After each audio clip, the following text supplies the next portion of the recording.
fellow Cortanas, and welcome back to the channel. I am Copivian, and welcome to NHL 2000.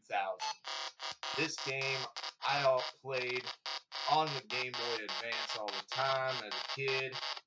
It wasn't a Game Boy Advance game, but it was a lot of fun to always play and have on the go. And of course, as you see, we're going with the Calgary Flames versus my Detroit Red Wings. And, I gotta acknowledge that we are coming up on a hockey season where the Red Wings are going to be celebrating 100 years and a goal by number 19. Guess who? Steve Yzerman. That's right. With 4:49, not even a minute into this game, and we got a 1-goal lead over the Calgary Flames, and then we get the offside right there. So much love to this game. It was, like I said, it was a big part of me growing up and me becoming a hockey fan, actually. And we got a penalty, sadly, but hey, sometimes it just happens. But Lidstrom had to go into the penalty box as Calgary is on the first power play of the game. As you can hear, there's not a whole lot of sound effects aside from when the puck gets either passed or maybe two players hit together. Goalies every once in a while. We get a shorthander right there. It's 2-0. Steve Yzerman again off the assist by Krupp. Come on, man. This is hockey right here. This is NHL 2000. You got to get excited for this. And nice little save there. And this is the game where the Calgary Flame versus Detroit Red Wings, me playing in the video games anyway, that whole rivalry started. You've seen it before in NHL, I believe it was 18, where I first introduced this little rivalry of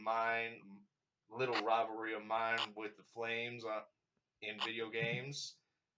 But, it's always so much fun to go back and relive the old times and where it all kind of began. Calgary Flames trying to score big right here. They don't get it at first, but then Weimer gets the goal, unassisted, power play. Sadly, we couldn't kill it. 2-1, no, 3:26 left. I mean, this game was probably by most people not really enjoyed in terms of, and there we go, we get another goal right there. Shanahan, yes. Lidstrom on the assist. Lidstrom gets out of that penalty box and makes a big contribution right there to the team. 3-1. And when I got the chance to play this game again, in fact, this is what is the first time that I got to play it again in years, because unfortunately I had lost my other copy somewhere along the way in moving or whatever else. I had lost it, but I got it back, and it's so much fun to be able to replay it. We go offside there. That was one of the things as a kid I remember very, very vividly, always getting frustrated with the offside. It's where I kind of grew a lot of hatred for the whole offsides call. Good goalkeeping right there. And you can't hate on that. That is one of the things that I loved very dearly about this game, but also hated, was that the goalies were probably some of the best goalies in any kind of game, hockey game anyway, that I've ever had to play against, battle against, and just try and score in this game sometimes is really difficult. As you've seen, the way I've done it most of the time was I literally had to juke to one side and then cut back to the other, leaving the other side of that goal open. And once again, there you see it offside. But it's always fun to go and still get a offside goal.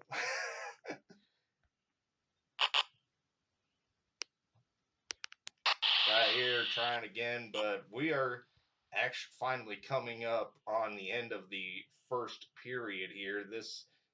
These periods did sometimes go a little long, but it also did keep the game moving at certain points. I remember very clearly a lot of games where I didn't score and the other team didn't score for nearly the entire game. But let's just say that it was just so memorable for me to go back to this game and be able to play it again that I was ready to score on it. Calgary goes offsides. Their first time going offsides in this game. A minute 13 left in the first period.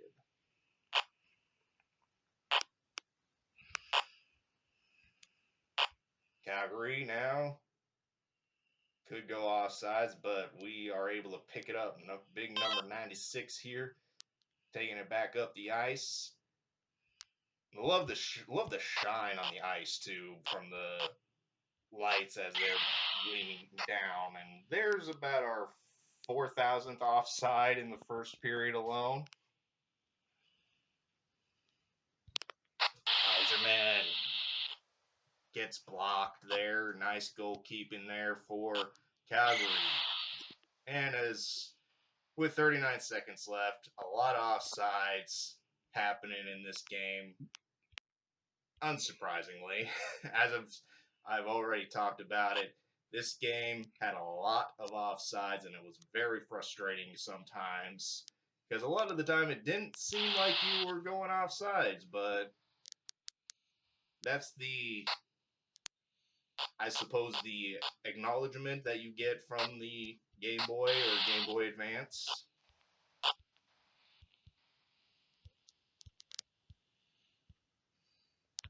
As we come up, 5 seconds left in the first period, Detroit leading it 3-1, and there's the end of the first period. Already turning out to be possibly a very high scoring game. And another offsides here, right at the start. Nope. And Detroit trying to keep it back. And that was always fun to try and do, to see if maybe you could get the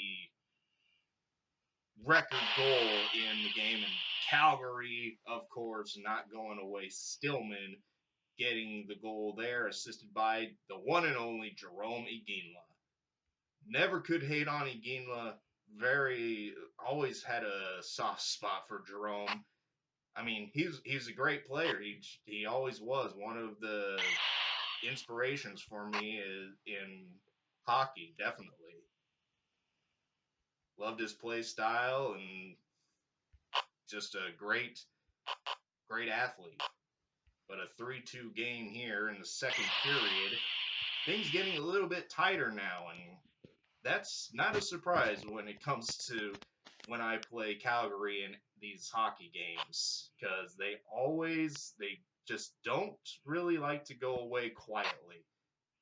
As you see, I paused there for a little bit, but wasn't able to get that goal that I was looking for.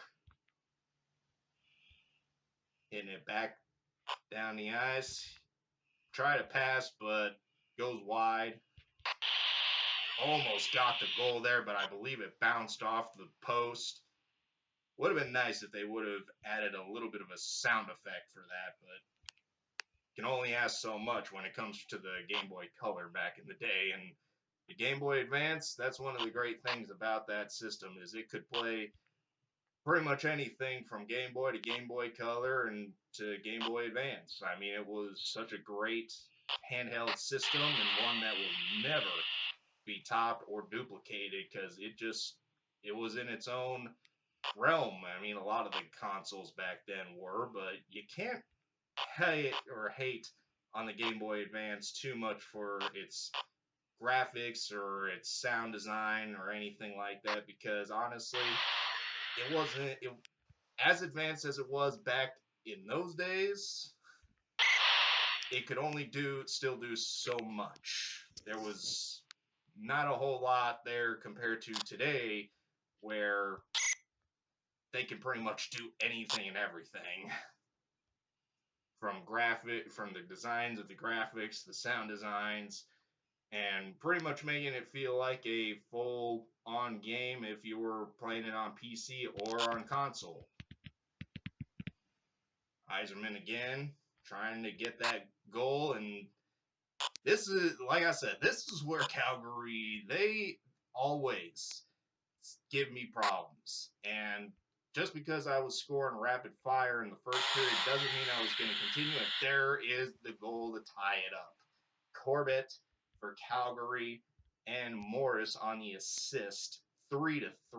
We have got a game once again in this second period, shaping up to be possible disaster for the third period for us. If only there was a way that we could possibly find the energy to destroy them just once. And mind you, this is the game and there's Iserman getting the goal 4-3, 2 minutes and 17 seconds, assisted by the one and only Chris Chelios. Chelios and Iginla and Iserman, man, these were great hockey days. Mike Modano, so many great superstars, so many great talents back then. I mean, still, even till this day, there's still a lot of great guys playing hockey out there. I'm not putting it down for today, but you got to appreciate the superstars of yesterday in order to appreciate the stars of today.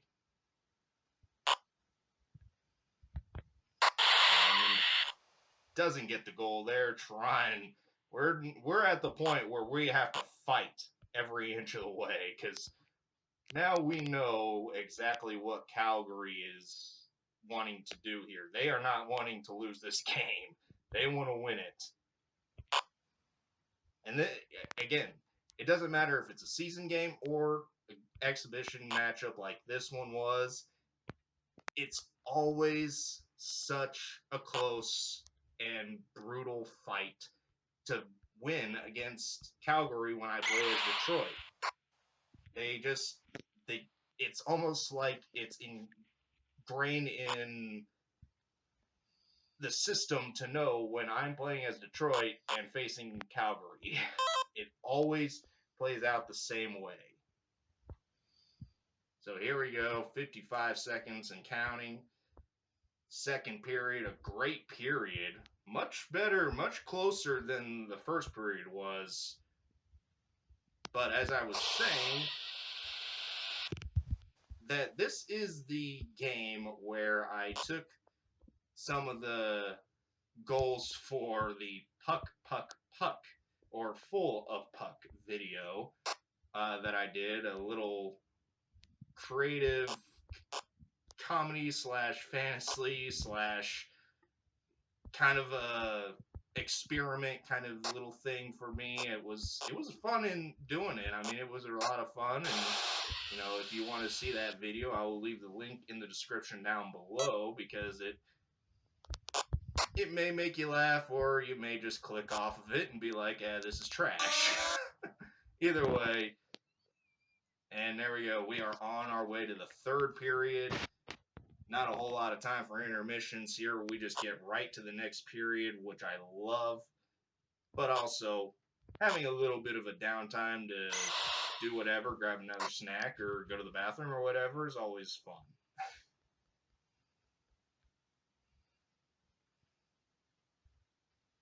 And third period, 4:44, counting down.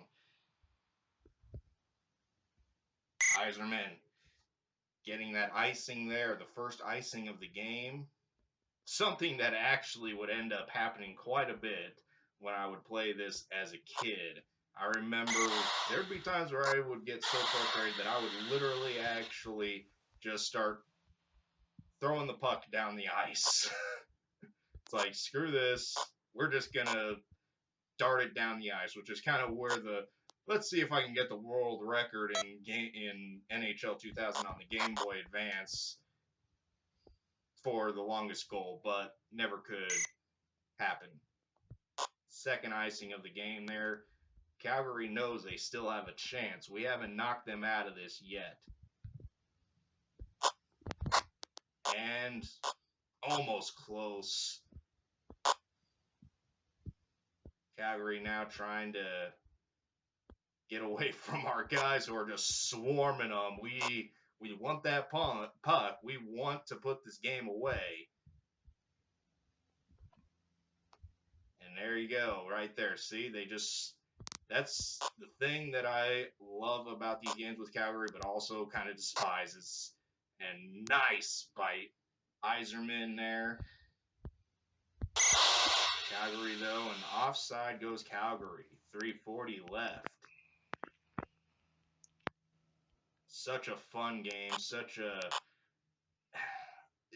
So much goes into these games back then that compared to their, PlayStation or PlayStation 2 or Xbox or anything counterparts, yeah, they are definitely not as pretty and not as well put out there, but at the same time, if you don't appreciate this game for its look, its somewhat sound design, but also just enjoy it for what it is, then you lose a lot of what this game was. And honestly, NHL 2002 on the Game Boy Advance was also a really good hockey game for the system as well. And there we go. Another goal, 5-3 Shanahan. I mean, come on. And it's assisted by the one and only Holmstrom. This Red Wings roster was just pure and simply stacked. And then it got more stacked when we acquired Iginla. That was the time where I really, really could enjoy Iginla. And also, as I'm contemplating this upcoming season of 100 years of Detroit Red Wings, I always have to go back to one of the biggest Red Wing players and pure hockey player in general, but one of the guys that really had an impact on my interest in hockey was Brett Hull. Without a shadow of a doubt, another guy that could just flat out play. And now we're really laying it on as offside's coming up again, but we keep on playing here. 2:14. And we have yet to fully kill this game. It is 5-3 Calgary. The Flames still have very much an opportunity to not only tie this game, but win it. And there we go. Shanahan again getting the goal. 2:04, 6-3, completely unassisted this time.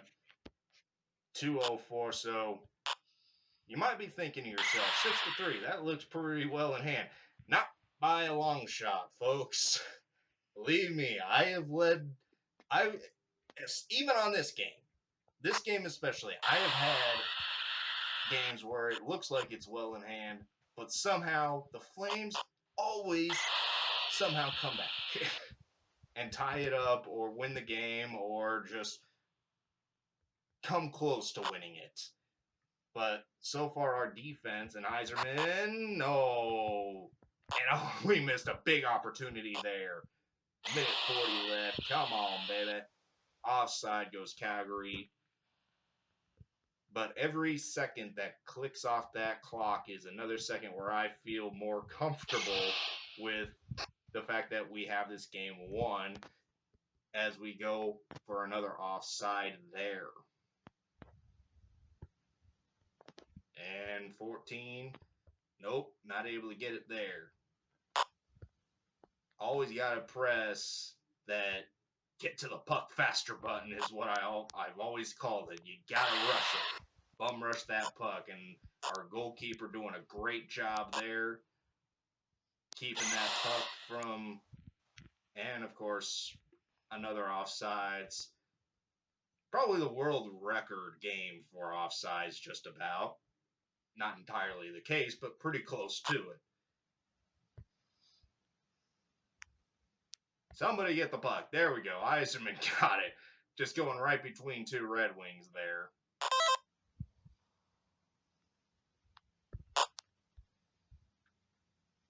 Seconds now left to go. Third period. Detroit. At this point, I feel more confident that we got this game locked up. No chance, no shot that they can do it. And there it is. That should be the death blow. Eiserman gets it 7-3. Holmstrom on the assist. Those assists were important in this game. If you didn't get assists in this game, you more than likely weren't winning this game. Nice little save there, and my guy's getting knocked over by the goalie because he freezes the puck. Something that he wasn't doing a whole lot of, and we were swarming him for the majority of this game, which is another thing you had to do to win these games for this. Oh, that was I made a very bad decision there. You do not let that puck go when the goalie is not in the net. That could have very easily been bad for me, but luckily, number 5 was there. 10 seconds coming up here, and we are very close to ending this one. So much fun as the battery saver comes up on the phone while I record this. 2 seconds left. What a great game. It was a fun game. And I thank you all so much for watching. Not going to have a whole lot of time to do a complete outro here, so we'll see you in the next one.